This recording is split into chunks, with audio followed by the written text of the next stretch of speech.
পর্যটন শিল্পকে বলা হয় ঘরে বসেই বৈদেশিক মুদ্রা আয়। বিদেশি পর্যটকরা যখন যে দেশে পা রাখেন তখন সে দেশের হোটেল, রেস্তোরাঁ, পরিবহন, শপিং ও বিনোদন খাতে অর্থ ব্যয় করেন। এতে সরাসরি বৈদেশিক মুদ্রা অর্জনের পাশাপাশি অভ্যন্তরীণ বাজারও চাঙ্গা হতে শুরু করে। দেশটির অর্থনৈতিক ভিত্তি মজবুত করতে এবার সেই পথে হাঁটছে দক্ষিণ কোরিয়া।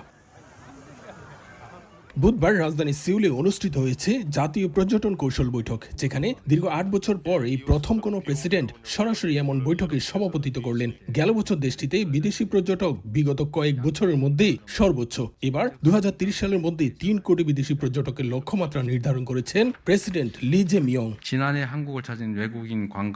গত বছর কোরিয়া ভ্রমণকারী বিদেশি পর্যটকের সংখ্যা ছিল ১,৮৯,৩০,০০০, যা সর্বকালের রেকর্ড।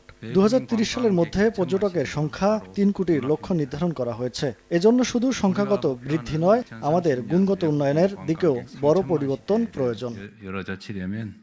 বর্তমানে প্রায় ৮০% বিদেশি পর্যটক রাজধানী সিউলে কেন্দ্রীভূত।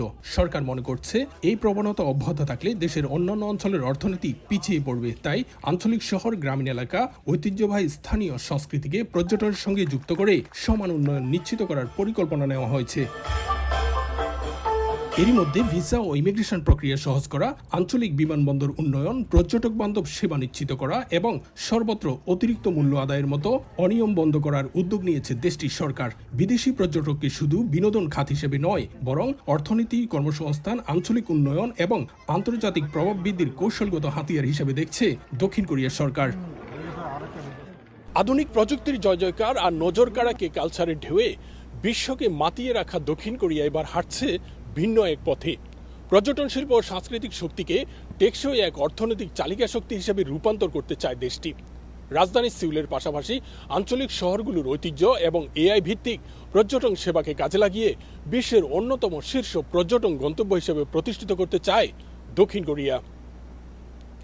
দক্ষিণ কোরিয়া থেকে মোহাম্মদ হানিফ, সময় সংবাদ।